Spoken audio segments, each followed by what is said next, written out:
Well, thanks for doing this. Governor, let me ask you this. This was a big secret, and this was a big announcement. How did you keep this under wraps and how long did you know? Well, not too many people knew. That's how you keep a secret, right?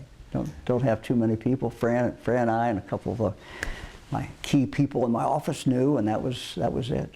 I mean, were you surprised that it didn't leak out? It was everything leaks out in this town, everything, and so we were trying to keep it, kind of control it and make the announcement when we wanted to. And I think when we walked in, I think there was a few reporters that might have been a little surprised. Were you surprised? I was absolutely surprised.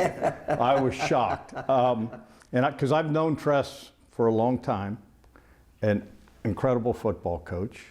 He was a college president. What makes you think that he's the perfect fit to be lieutenant governor? The most important thing is someone who could step in if I couldn't be governor. If something happened to me, I want someone who's got great judgment, who's a people person, who knows Ohio, who's a leader.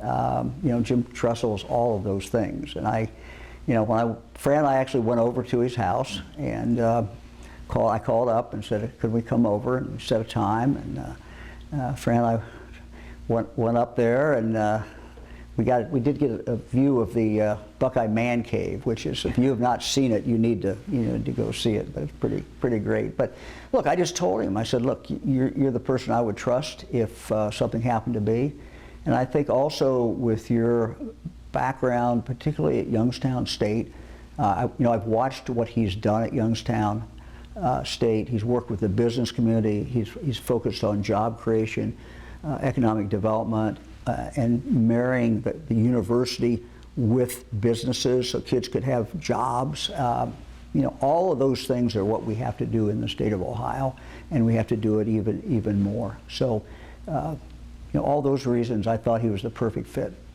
Tress, were you surprised? How surprised were you when the governor came knocking, and what made you want to do this?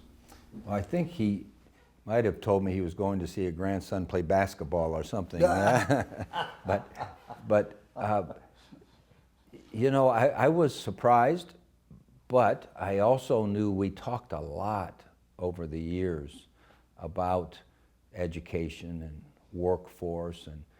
And remember back during those COVID times when you were talking every day to everybody about how can we run this university, how can we make the state safe, how can we do the unknown, and so we had talked a lot over the years, and so when he brought up education and workforce, it's something I talked to him a lot about anyway, and but yes, I was very surprised. I knew his passion. I'm a great believer in people who have passion. They're going to do a great job. He has a real passion for young people, and to work with them and to help them. I mean, that's what he's done his whole life, his whole professional life. He has done that, and I share that, and I think that's so very important. And I felt that he would really enjoy this work, and I think he's figured out that he would. But I knew he'd be good at it. I knew he'd be very, very good at it. Politics is a different animal, but you were the head coach, not only Youngstown State, but the head coach at Ohio State. And I often said the two toughest jobs in America are governor and head football coach in Ohio. Do you think there's any overlap? Has that prepared you, being the head coach at Ohio State, for this moment? I think being a president was harder than being a coach, just because of the enormity of what you're dealing with. Well, just think about being a governor, lieutenant governor. Your team isn't 100 guys and a dozen coaches. It's 10 million people and all these young people. And what I truly believed in about our governor is that he does want every single person in our state to reach their God-given potential, and that education's part of it, and safety's part of it, and workforce and opportunity and all those things. And so when you believe in something that someone else is doing and they want you to come and help, yes, it's harder, but it's good work. You are one of the most competitive people I've ever met. If you're going to keep score, you want to win. What is winning now, do you think?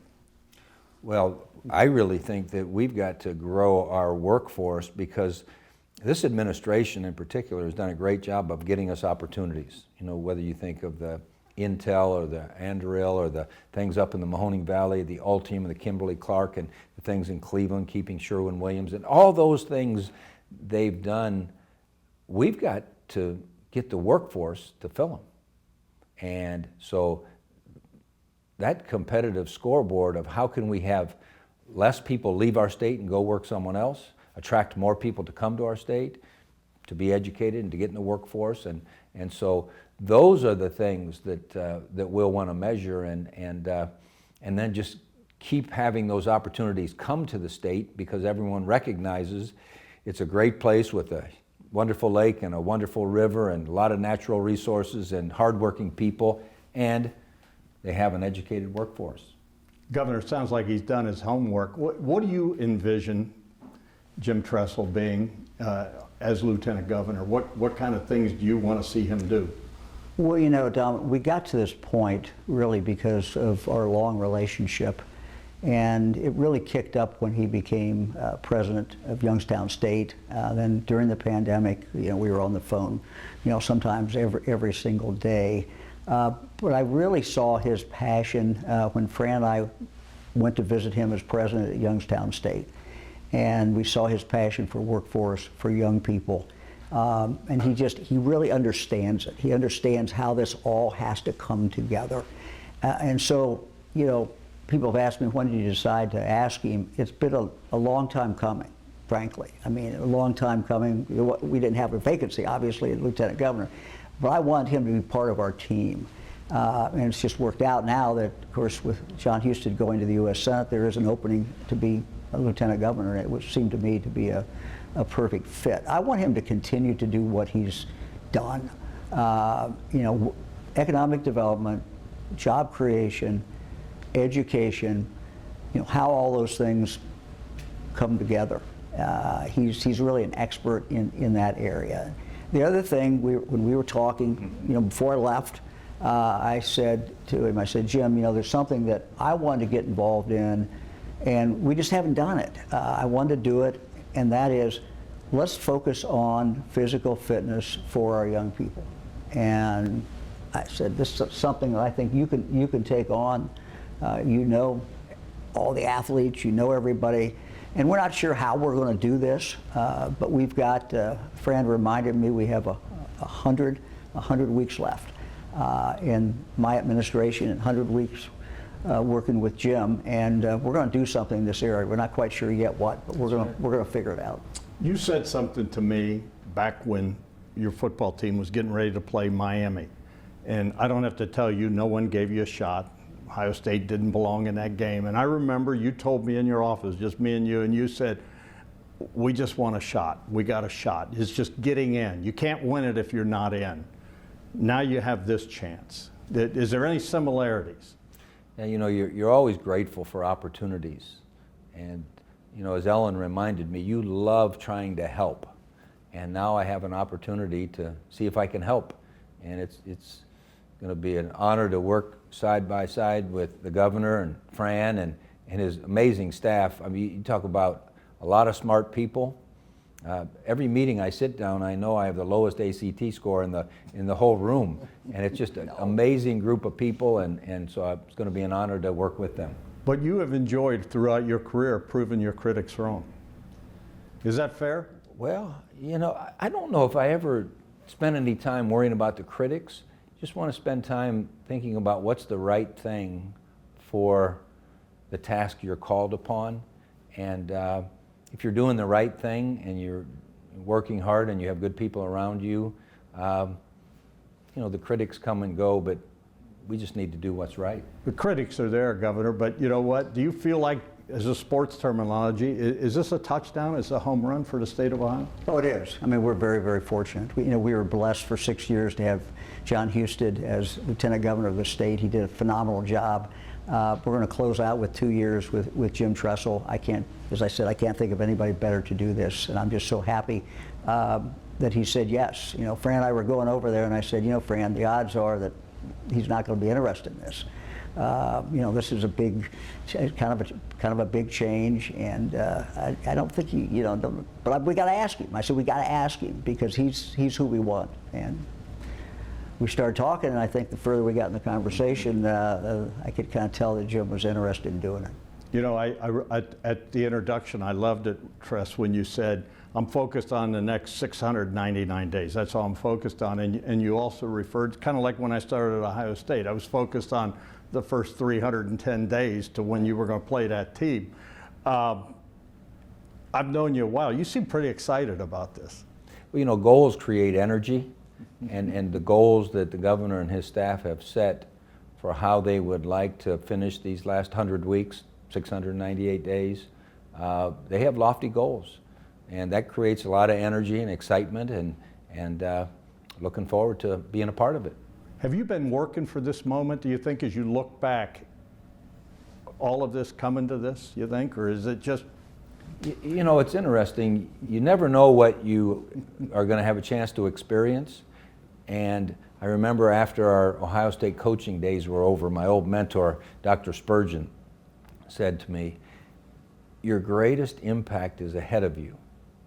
And I wasn't really feeling that at that moment. He said, if you believe it is.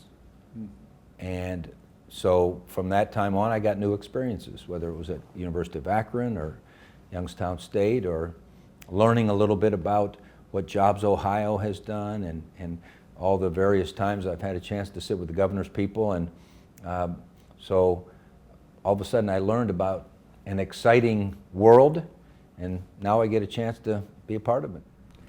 You guys have not talked about anything other than this, Governor. You talked about, would you give him any advice, and how do you think he would do in 2 years, and where are you guys on that? Well, we have not talked about anything other than the next 100 weeks. And we didn't talk about an election or anything like that. And I think both of us want to focus on, at this point at least, on the job at hand. And we got a lot to do. I've got a clock. Fran showed Jim this clock we have. And it was given to me by Governor Bush from Florida, Jeb Bush. And he said, when I started into the last 4 years, and he said, here's a clock. It's a countdown clock. It literally tells you how long you have. And so every day I look at that and think, hey, we better get going. We got a lot to do. And there's a real sense of urgency. And I'm just glad to have Jim as the partner to do this. You got your eyes wide open. If you like this, is there a chance in 2 years? We've got 698 days. We're going to stay focused.